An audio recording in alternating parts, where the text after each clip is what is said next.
Welcome back to another episode of the What We're Watching podcast. I'm Megan. And I'm Jenny, and today we're talking about practical magic. It's another spooky episode, everybody. Are you feeling like you're in the fall spirit yet? Oh, definitely. Yeah. I've been in the fall spirit probably for like 2 months now. I feel like the fall spirit is harder to come by in Georgia because it is still 80 degrees out. Here too. In Denver it is too. And so it's like, it kind of doesn't feel like fall too much outside unless it's in the morning and you get to like bundle up in the morning. Mm-hmm. But the trees are yellow, so I'll take it. Yeah, I'll take that. It's all in the mindset anyway, I guess. Quick reminder up top, if you guys have been enjoying the show, please leave us a review wherever you're listening. We really appreciate it. Thank you. Also, this movie was highly requested by you guys. I think it's like a classic Halloween movie, but I think I saw it for the first time last year. I had never seen it before and agreed. I feel like it's everywhere and it's one of those that everybody has seen, and I don't know how it never came to me. I never watched it. Yeah, never. I just don't know if I was too little for it. Maybe. My mom wasn't into it, so if my mom wasn't into it, I wasn't going to watch it, you know? Okay, I thought this, and then you guys know my dad listens to every episode, and he always asks me what we're recording every week. And I told him we were recording Practical Magic, and he goes, "Oh yeah, that's a great movie. I haven't seen that in a long time." And I was just surprised because I had never seen it. I don't think it's ever been played in my house. But yeah, maybe just because it was before our time a little bit. Well, what did you think of it? Loved. Yeah. Loved. It's so cute. It's so wholesome. And just like the aesthetic of it is giving Gilmore Girls, but with witches, which is ideal for me. Wait, that is the best description of it ever. There's something very cozy about it and also very girl power about it that I love. Mm-hmm. Also, Nicole Kidman's outfits in the movie were chef's kiss. Yes. And I love Sandra Bullock with her dark brown hair. I think it looks so good. Yeah. So the logline for this movie is, two witch sisters raised by their eccentric aunts in a small town face close-minded prejudice and a curse which threatens to prevent them ever finding lasting love. So when I was looking up this movie to watch it, I realized that it was playing in a movie theater near me, and that's actually true, I think, of all the movies that we're covering this month. So just a reminder, you guys, check what Halloween movies your local theaters are playing and like make it a girls' night. I feel like that'd be so fun. Wait, that is fun. I would love to go see Practical Magic in theaters. Mm-hmm. Didn't we say this about Twilight, too? Or there was something else. Hocus Pocus, maybe? Maybe, yeah, I think it was Hocus Pocus last year. So this movie came out in 1998, and it's based on the book by Alice Hoffman, who is the same author who wrote Aquamarine. Wow, I love that. 2 girl power, very aesthetic movies, but from different seasons. Yes. Yeah, I love it. Do you know what's funny is that after we recorded our Aquamarine episode, I think in the episode I was like, oh yeah, I didn't know it was a book. I want to read it. And then I actually looked up the book later, and it turns out I do remember that book. I think I got it from a Scholastic book fair. Oh. And I definitely read it. Did you recognize the cover? Mm-hmm. I Yeah. recognized the cover. I was like, oh, but I would love to read Practical Magic. Apparently it's a whole series. Cool. Oh, I bet it's really good. I bet too. This movie did not originally do well in the box office, but now it's this cult classic like we were talking about. So I think that's great when that happens. It's our favorite type of movie here. Yeah, like Jennifer's Body. Yeah. Although, will you ever watch Jennifer's Body again? No. If I'm honest, I've seen it. I don't need to see it again. Yeah. Meanwhile, I will watch it regularly. I loved it. I thought this was interesting. In an interview with Vulture, the director Griffin Dunn admitted that although he loved the setting of the story and the book, he wasn't well-versed in witchcraft. So he hired a witch consultant for the film to talk with him about the movie and observe rehearsals with the actresses, which I just love. I'm laughing about every part of that sentence. It's like, I don't know much about witchcraft, so I'm going to hire a witch. Even just that, I have to admit, I'm not well versed in witchcraft. Like, obviously. Dunn said, although he feels the witch consultant was paid well, she later demanded extra money and a percentage of the film's profits, which go off. I get that. Yeah, I get your bag. And when she was told that that pay bump would not be possible, she told a producer, "I'm going to put a curse on you. I'm putting a curse on this movie, and I'm putting a curse on Griffin. Oh, no. And then the movie didn't do well in box office, so it worked. So Dunn said that he later received a voicemail from her threatening additional curses, and she was speaking in tongues. This whole story is so wild. This would terrify me, every part of this. And he said that the woman sued Warner Brothers, and the legal team was so freaked out that they just paid the witch off. They just paid the witch off. That's their quote, paid the witch off. I just love that she went from like a consultant to like help inform the like witchcraft part of the movie, to then she's a witch, fully putting curses on everybody and being paid off. They just quote paid the witch off. I love that. And then my favorite part of this entire thing is that Dunn also spent $100 on an exorcism to get rid of the curse, just in case. Wow.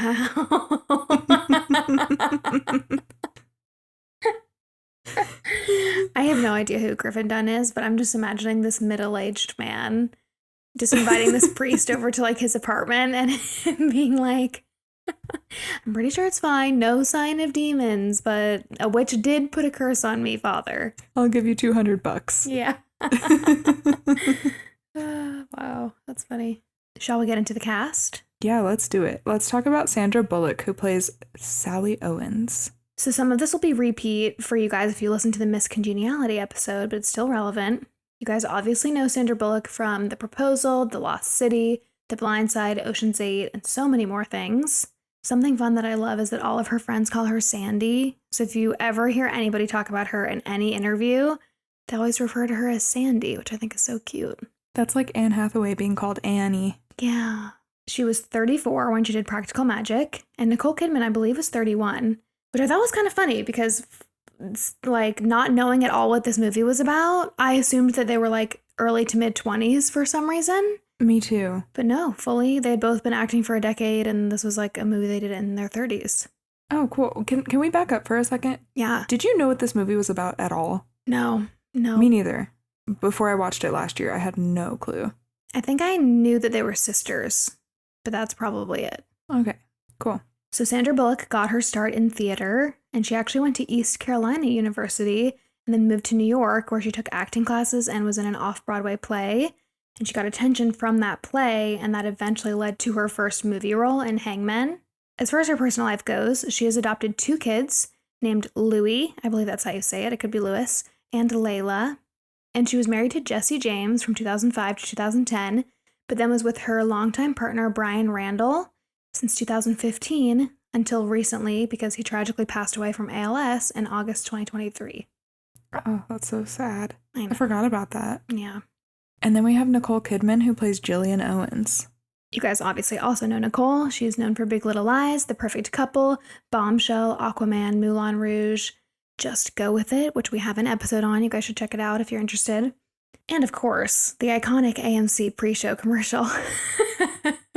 I was like, hey, Robert, look, we come to this place for magic. Because I don't know if he completely clicked that was Nicole Kidman. He didn't watch it with me, but she's so young in this. Yeah, she looks so different. If you don't know what we're talking about, if you go to an AMC theater, before every movie that plays, they play this like cute little video and Nicole Kidman stars in it where she talks about like the magic of the movie theater and like why you should go to AMC to watch movies. And it has just become iconic for the people that go see AMC movies a lot.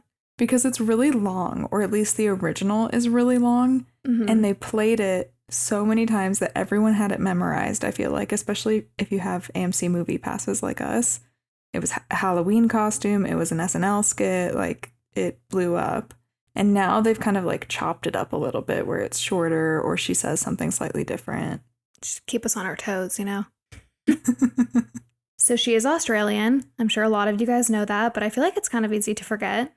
And I learned that she was actually born in Hawaii while her parents were there on student visas, so she actually holds dual citizenship. And then we get to Nicole's personal life. I don't know if you remember this. I definitely forgot this until I was researching her. But when she did Practical Magic, like I said, she was 31 and she was still married to Tom Cruise. Yes, that's right. Why did I forget that? I know. It's easy to forget. They were married from 1990 to 2001. It's a long time. Well, I know. Why did I forget? I mean, I always remember, what's her name? Katie Holmes, but I don't remember Nicole Kidman. Okay, weird. I think because we were just so young. Like 2001, we would have been in kindergarten, first grade. Yeah. But still, I think it's something that everybody forgets. Or tries to forget, maybe. Yeah. So they have 2 adopted kids together, Isabella Jane Cruz, who they call Bella, and Connor Cruz. And I read this quote from Nicole in 2012 where she said, "I got married really fast and really young, but I don't regret that because it got me Bella and Connor, and I did have a fantastic marriage for a long period." Oh, that's great. Yeah. So Bella works in fashion now, and Connor was an actor and a DJ for a while, but now he lives in Florida in a Scientology community. I was gonna ask if Nicole Kidman is Scientologist because she was with Tom Cruise. As far as I could tell, no. Like when you look up her personal life, it doesn't really come up anywhere, but I don't know for sure. Okay, but he could be influenced by his dad, I suppose. I think so. I think they're both. What I gathered was, and I did not deep dive into this, so if you guys know more about this, I would be super curious to hear what you think. But what I gathered is that both of the kids are closer to Tom, actually, still. Or there are at least photos of like Tom visiting them and all of that more recently. Interesting. Yeah. And then you guys probably know that she's been married to Keith Urban for a long time, since 2006. And they have 2 daughters together named Sunday Rose Kidman Urban and Faith Margaret Kidman Urban. You guys have probably seen Sunday in social media like over the last few weeks because she just made her runway debut at Miu Miu's Spring and Summer 2025 Paris Fashion Week show. Have you seen this? No. Okay. I have run across this because it's her just like walking down the aisle, walking down the runway. And I think Nicole and her like did an interview about it after. And what's wild is that she has a very Southern accent because she grew up in Nashville, but she also says some words with a very Australian accent because both of her parents are Australian. Cute. Yeah, it's really cute. You guys should totally look it up. Wait, I'm gonna look her up right now because I just want to see. I love the name Sunday. I think that's so cute. Me too. I think it's so cute. Oh my gosh, adorable. Yeah. For whatever reason, to me, she gives like church play girl. What does that mean? I don't know, but like she would be in the nativity play scene at church. Oh, play. Like yes. theater girl. Theater girl. I thought you meant like Playboy. Oh, but no, play girl, and I was confused. Play girl. Oh no. Yeah, the church play girl. I see. It's the white outfit, I think, from the runway show. It looks very nativity scene. Yeah. And young. She looks so young to me. That's so Which funny. I think she is like 16, but anyway. Nicole also has a production company that she started in 2010 called Blossom Films. Oh, cool. So we love that. And then we have Stockard Channing, who plays Aunt Frances. This is Rizzo from Grease. Wait, oh my gosh. I'm blowing your mind. Oh my gosh, I think it just exploded. I don't think I would have put that together at all if I hadn't known that before I watched the movie. But knowing that before I watched the movie, it's all I could see the whole time. Do you know what? The whole time I was looking at her face and I was like, she is so familiar. And I could not figure out who she was. Mm-hmm. And then I just kind of ignored it because I was like, well, maybe she's in a bunch of movies like this where she's kind of like the mom character or the aunt character. And so maybe I just can't pick her out. No, she's Rizzo. Mm-hmm. Oh my gosh. I also think it's because they dress both of the aunts up in the most costume, I think. Or they have like the kind of wacky hairdos and the like excessive makeup and stuff to make them look more eccentric. So I think it's harder to recognize them too. Yeah, but her face is so distinct. I can see why that's all you could see now because that's all I'm going to be able to see. Yeah. Wow.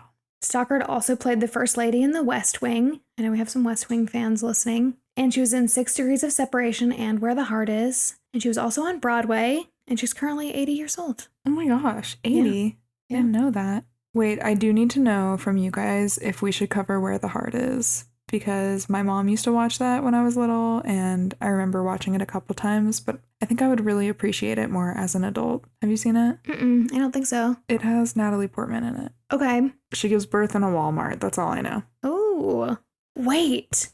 I've maybe seen that. Hold on. Well, I don't know what her name is, but I think she names her baby Americus. Why does Natalie Portman giving birth at a Walmart make me feel like I've seen this movie? Oh my gosh, yes. Oh my gosh. Okay, I'm looking at the picture of her in the like light yellow dress holding a plant and a bag standing outside the Walmart pregnant. I've seen that. Whatever that scene is, at least, which makes me feel like I probably saw this movie. I was so little when I watched it, and I don't know how much I comprehended even, so I would love to watch it again. Yeah, let us know if you guys would be interested in that. And then we have Diane Wiest, who plays Aunt Jet. She's from Mayor of Kingstown, I Care a Lot, Edward Scissorhands, and so much more. You guys will absolutely recognize her. I didn't really recognize her in the movie because, like I said, just all of the eccentric hair and makeup. But if you look at a photo of the actress, you'll know her from a bunch of stuff. And she also got her start on Broadway, just like Stockard, and she's still acting. She's still in a bunch of projects. Like I listed, I Care a Lot and Mayor of Kingstown were both from the last few years. Yeah. And she's 76. Yay, love that. And then we have Evan Rachel Wood, who plays Kylie. Kylie is one of Sandra Bullock's daughters in the movie. You guys probably know Evan Rachel Wood as an adult actress.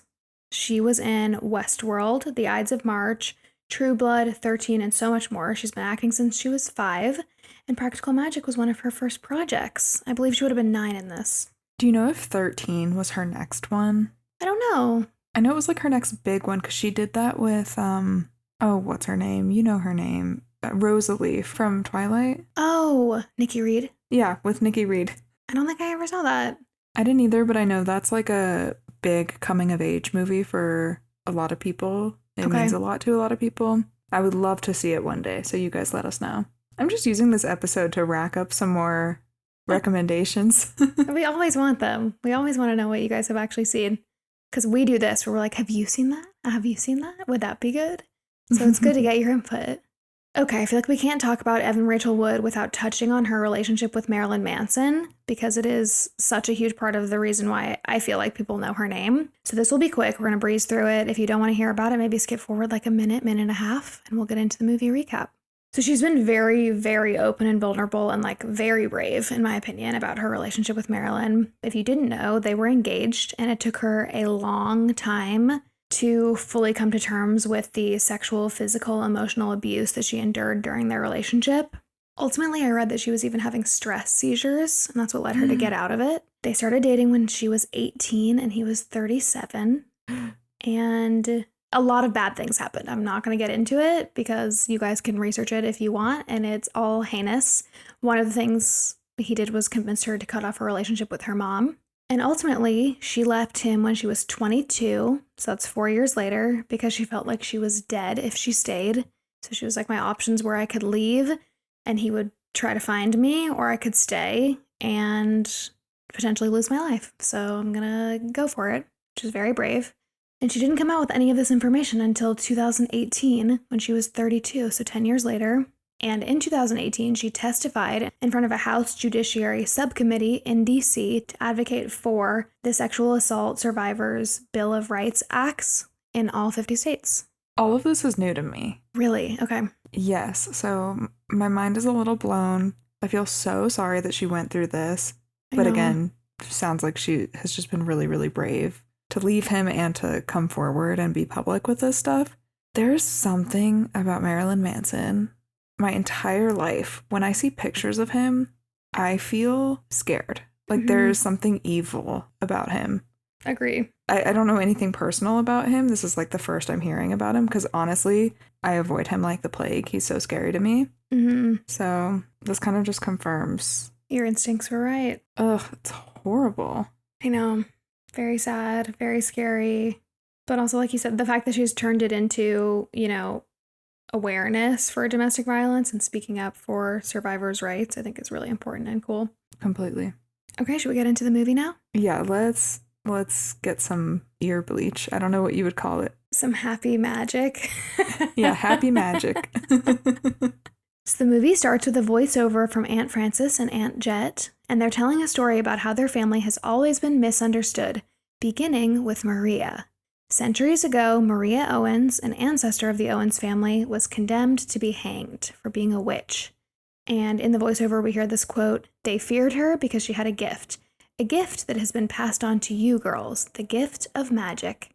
We find out that Maria escaped death and was banished to an island while pregnant, but her lover never came. She cast this powerful spell on herself to protect herself from ever feeling love or heartbreak again. Over time, this spell became a curse on any man who ever loved an Owens woman, and from then on, any man who fell in love with an Owens woman was doomed to die.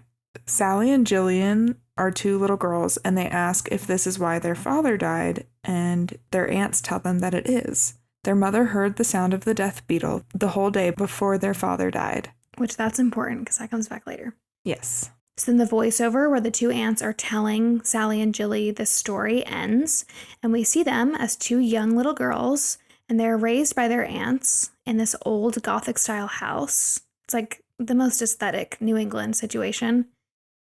And we see a little bit about their aunts, and they're very witchy. They're always brewing potions, they're casting spells, they're just casually practicing magic in front of the little girls all the time. But the town they live in is not as accepting of them. I love that we just jump into this movie and magic is accepted as being real. Yeah. All of the townspeople are like skeptical about it, don't love it. Okay, that's fine. But like there's something about the fact that everyone's just like, yeah, they're witches. I love it. This is such a funny thing to me throughout the movie, that everyone's just like, yeah, they're witches. And then like you'll just see Sandra Bullock at the store and her like coffee is being stirred by itself and everybody just accepts that they're weird because they're witches. It's hilarious. I love it. About their house that you said is so aesthetic, the home in the movie is actually a shell. So they built the exterior just for the outdoor shots in the movie. And apparently Barbara Streisand wanted to buy the house, but then she found out that it doesn't actually exist.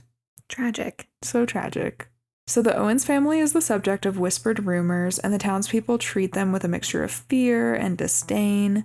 And at school, Sally and Jillian endure taunts, and the other kids chant, "Witch, witch, you're a bitch," which is just like a reminder to us that they are outsiders in this town. So the girls grow up learning spells and being fully aware of their family's curse. This is the curse on the men that they love. And they are total opposites in personality. Jillian, who's later played by Nicole Kidman, she's the red-haired one, she is wild and rebellious, and she has this very adventurous spirit, and she talks about breaking free from the small town and finding love. And then Sally, on the other hand, Sally ultimately is played by Sandra Bullock, is much more grounded and practical and like a little bit more cautious than her sister. And she really just wants to have a normal life without magic and without the burdens of the family curse. As a child, Sally is terrified of falling in love, only to have it end in tragedy because of the curse. So she casts a spell for an impossible man, a man with one blue eye and one green, who can flip pancakes in the air and who will never exist. And it's her way of ensuring that she'll never fall in love and thus avoid the curse. And then we flash forward to when the girls are older. So this is where they start being played by Nicole Kidman and Sandra Bullock. And Jillian sneaks out to leave town with her boyfriend. And as she's leaving, Sally stops her and makes her promise that she'll come back so they can be together again one day. And they make a blood oath where Sally cuts her palm and Jilly's palm and they touch palms together and they say, "My blood, your blood, our blood," which also comes back later. We love a blood oath. I love a blood oath. Over time, we learn that Jilly is bouncing from romance to romance and moving to new cities. And we see that Sally is staying in town and she really misses her sister. Sally also tries to distance herself from magic and says that she just wants a normal life. But then Sally meets a boy named Michael. And we see this bell toll as she's like at her aunt's house.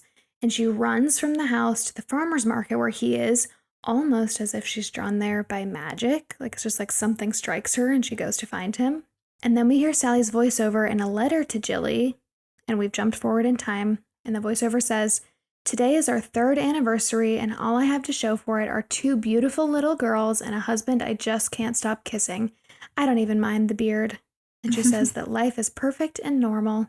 I love Michael. He's just so sweet. Me too.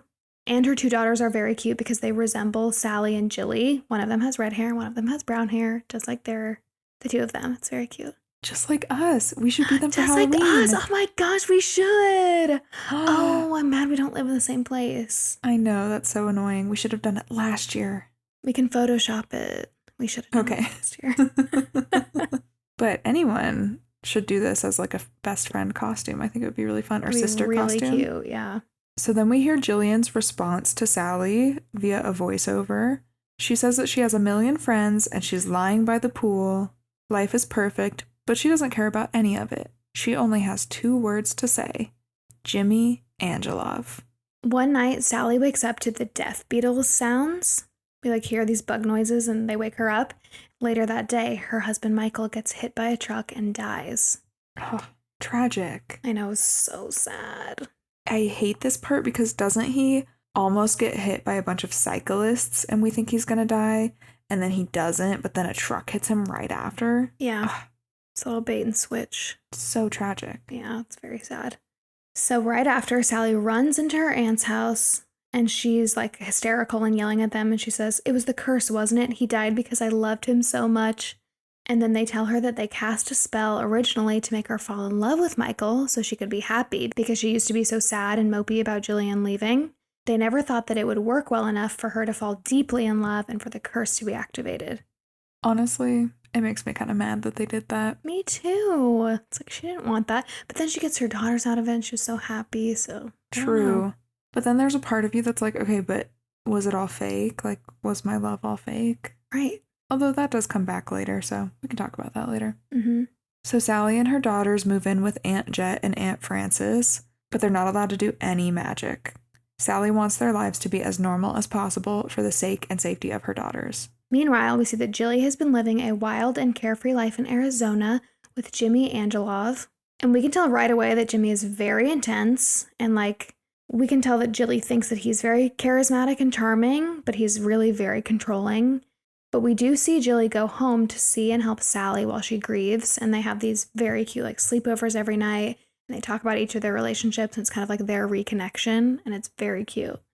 And then we see Sally start to heal. She goes to work and she laughs with the girls. She owns her own soap and beauty product shop, which I think is so cute and cozy. It reminds me of a Hallmark movie, but with witches. Then one day, the school kids start screaming outside of the shop at the daughters, and they say, "Witch, witch, you're a bitch." And Sally says, "You'd think after 300 years they'd come up with a better rhyme." One of her daughters points her finger at one of the kids, and she casts chicken pox onto him, which I love. I believe that's Evan Rachel Wood's character. That was great. Then we see Julie's relationship with Jimmy turn very toxic, and she ends up crying one night, and she calls Sally to come get her, and Sally does. And when she gets there, Julie is in a rough state, and as they're leaving to go home, Jillian goes to get her necklace from Jimmy's car, and he's in there and grabs her and ends up kidnapping the sisters and making them drive his car somewhere. But Sally, while she's driving, puts their aunt's belladonna, which is a drug, it's like a sedative, I believe, into Jimmy's alcohol bottle to make him pass out. But she gives him too much and he dies. Twist. Oh. Yeah, what did you think when this happened? I did not think this was going to happen. I mean, I mostly thought, okay, good. This asshole abuser does not need to be around. And what else were they going to do? But also, I did not think he was going to die. Yeah, this is where the movie takes a turn, that's for sure. Sally is worried that she'll lose her kids, so rather than calling the police, they perform a resurrection spell to bring Jimmy back to life. They bring him back to the aunt's kitchen and lay him on a table and do this whole spell. When he comes back to life, though, he immediately starts abusing Jilly again and starts choking her. So Sally hits him with a frying pan and kills him again. And the girls bury him in the yard.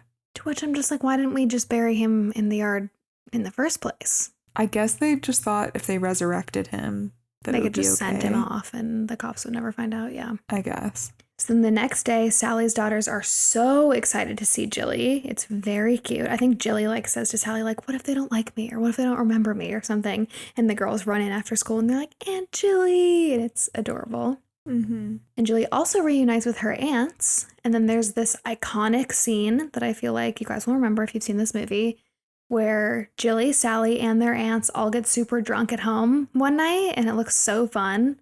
And they're singing and dancing and just everybody's getting wasted. As they're drinking, I think somebody makes a joke, or I think one of the aunts makes a jab at Jilly for all of her boyfriends. And Sally says, "Oh, please, since when is being a slut a curse in this family?" Love. And then as they're drinking, Sally realizes that the bottle they're drinking from is the same one that she poisoned Jimmy with, which I am like immediately record scratch for me because I was like, oh my God, does that mean they're all going to die because they all got the drug? No, it just means that Jimmy must be back again because the bottle is back. Oh, see, I thought that they just were about to open that bottle or something and then like found out that it was Jimmy's or something. Okay, maybe. But your version makes sense. I thought Sally was drinking it and she like looks at it and like it takes her a second to be like, where did you guys get this? You're probably right. The answer that they found it on the porch.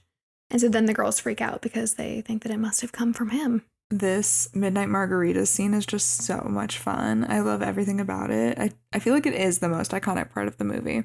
And according to Sandra Bullock in the DVD commentary, while filming this scene, the actresses actually did get drunk on very bad tequila that Nicole Kidman bought. I read a quote actually from Sandra where she said, "We weren't drunk when we shot these parts or when we did our close-ups, but we had to reshoot a scene where it was far away and we were on our backs, and Nicole just put the bottle on the table and said, you know what? There's no reason we shouldn't be drunk here." Atta girl. Amazing. The next morning, Sally's daughter says that she sees a man in the front yard surrounded by roses that grew there overnight. She also says the ants left town and gave them a message: clean up your own mess. Sally trims the roses, and as she's doing that, a handsome detective named Gary comes to the house. He's there to investigate Jimmy's disappearance. He says that he came after he found one of Sally's letters to Jilly. And I'm going to read Sally's letter to Jilly. It said, "Sometimes I feel like there's a hole inside of me, an emptiness that at times seems to burn. I think if you lifted my heart to your ear, you could probably hear the ocean. The moon tonight, there's a circle around it. Sign of trouble not far behind. I have this dream of being whole, of not going to sleep each night wanting. But still sometimes, when the wind is warm or the crickets sing, I dream of a love that even time will lie down and be still for. I just want someone to love me. I want to be seen. I don't know. Maybe I had my happiness. I don't want to believe it, but there is no man, Jilly. Only that moon." So then as Sally is talking to the detective Gary, she starts just like blurting out little half sentences of the truth. And we can tell that she just like feels compelled to do this. She like can't help it. And Jilly the whole time is just like, what are you doing? And she makes this comment that Gary feels very familiar somehow. And then we sort of flip through these scenes where Gary is all over town trying to get info on the Owens family because he thinks they're suspicious. And he and Sally just kind of keep running into each other while he's doing this. Then Sally's daughters and Jilly do magic together to try to banish Gary. While they're working, they find Sally's old journal where she describes the impossible man with one green eye and one blue eye who can flip pancakes high in the air and will hear her call from a mile away. So then one day Gary shows up to the house to talk to Sally, and they're very flirty and they have this like very cute conversation, and you can just tell that they're drawn to each other. And then Gary, because he's there around breakfast time, helps make breakfast, and he can flip pancakes very high.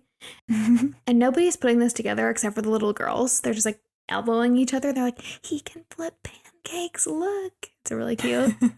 And while they're doing this, Jilly is finishing the potion that's supposed to banish Gary, and she puts it in the syrup, but the two girls, who know what she's doing, take the syrup before he can eat it, and they throw it into the ocean.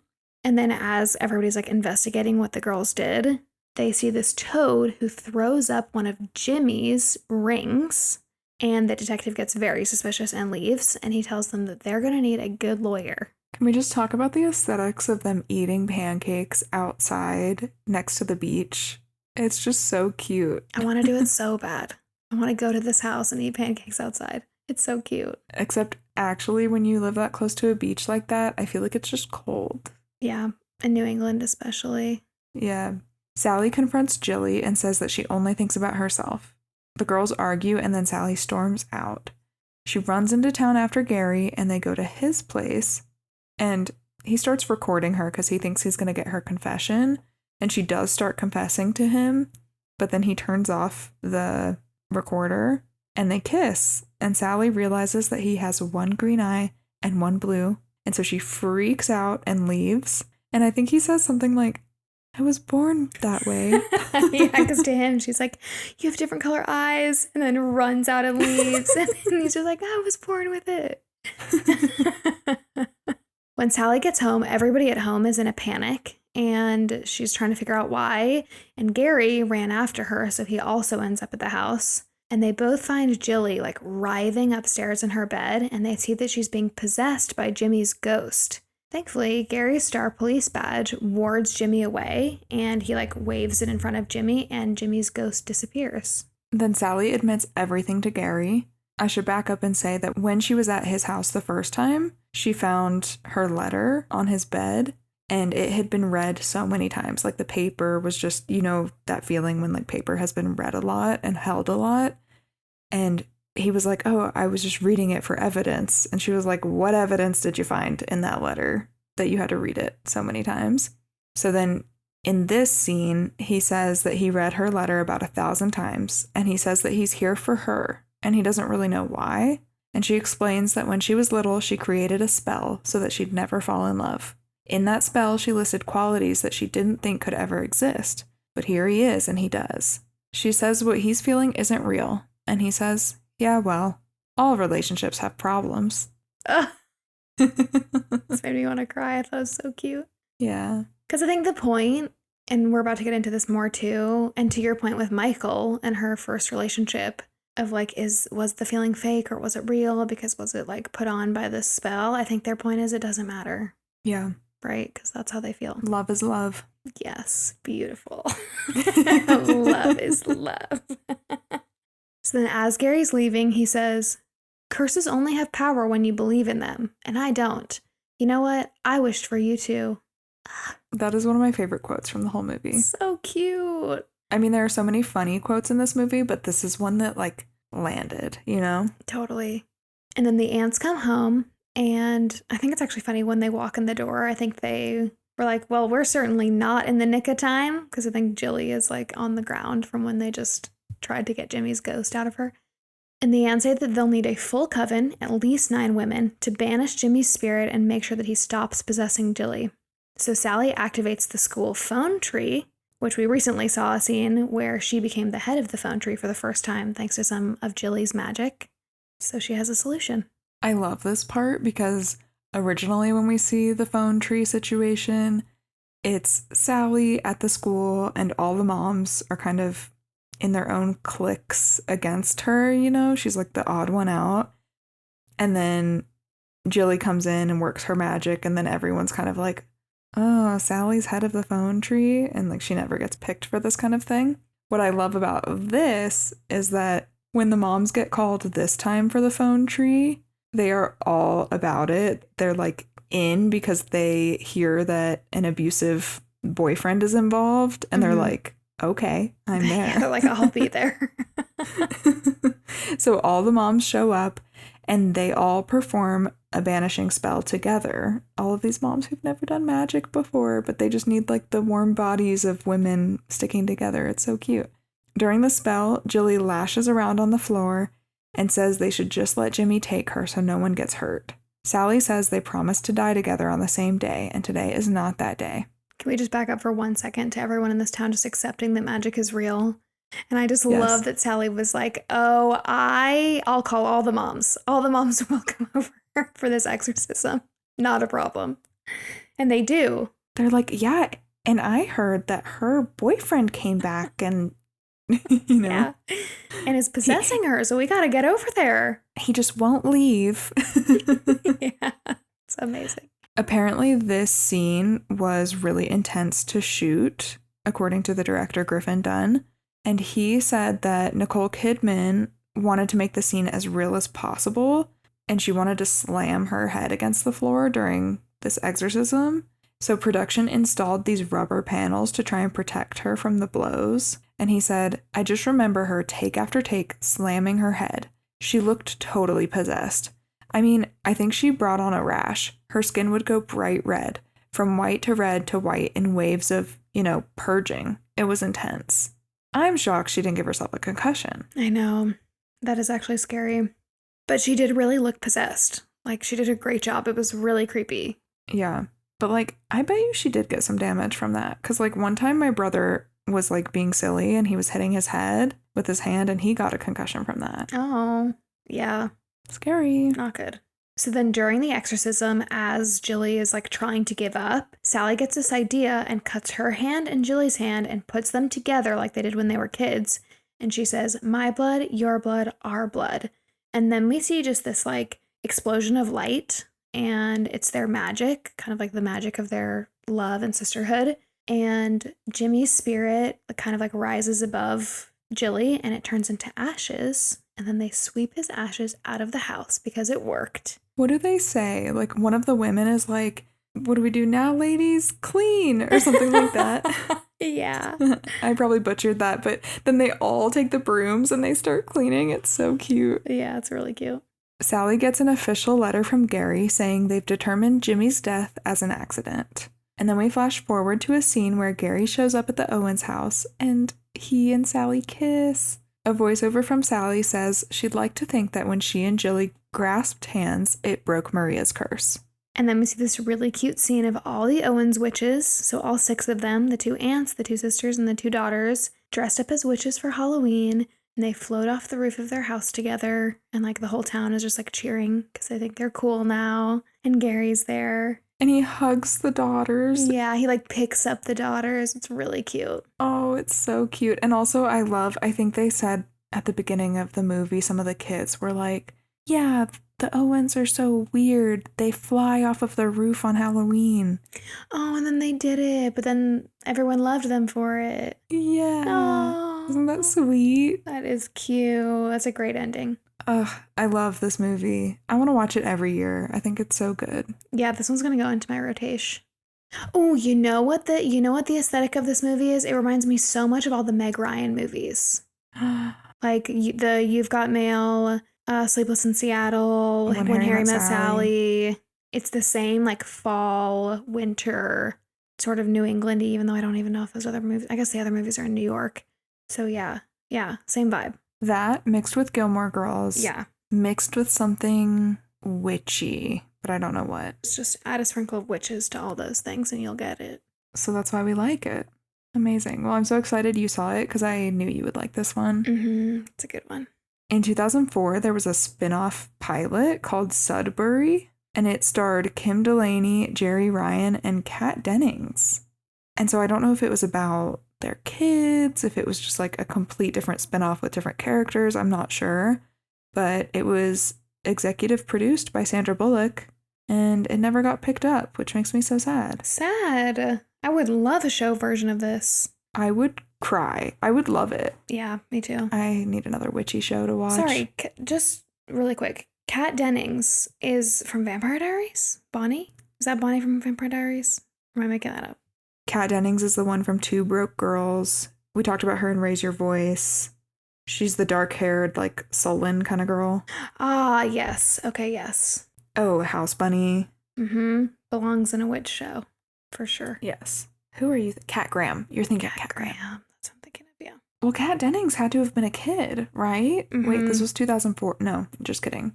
She was probably a teenager. Because that's about Raise Your Voice era. Yeah. Anyway, sorry, that was in the weeds. But then in 2010, there was supposed to be an ABC Family TV reboot, but it fell through also. Oh. I know, annoying. So then, The Rules of Magic, which is Alice Hoffman's prequel to Practical Magic, was slated to be produced for HBO Max. Dream scenario. Seriously. The story was supposed to follow Aunt Franny, Aunt Jet, and Vincent Owens throughout their trials and tribulations in New York City during the 1960s. Fun. That would be so cool. Witchy 1960s. So cool. Yeah. But the latest is that project will not be moving forward, which is so sad. What is with all these? I would watch all of the HBO Max. I would watch it in a heartbeat. Totally. They should be our first sponsor, to be honest. They should. At HBO Max, we sing your praises all the time, so you definitely don't need to pay us, but you could if you want. So here's the good news. In June 2024, a sequel was announced. Nicole Kidman and Sandra Bullock will reprise their roles, and Akiva Goldman, one of the co-writers for the original movie, will be back to write the script.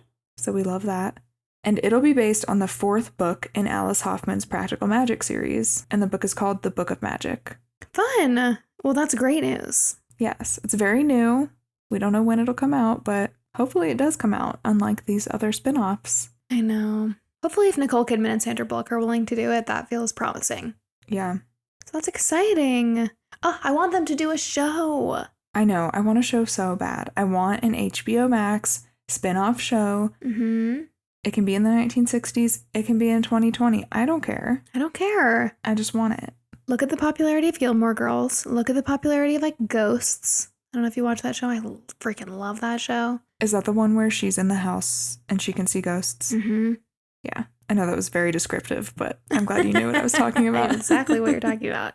Like, there's definitely a market for it, but I will take a movie. I'll take a movie too. So maybe next October we'll be covering Practical Magic 2. Oh, I hope so. I hope so too. Well, thank you guys for listening. I hope you're enjoying our spooky month. We have a few weeks left. Yay. I wish it could go on and on and on and on because I love it so much. Mm-hmm. Thank you guys for requesting this movie. Also, I loved watching it. Yay. I'm so glad you watched it. If you have more requests or you just want to talk to us about this episode, make sure to find us at What We're Watching Pod on Instagram. And we'll see you next time. Bye.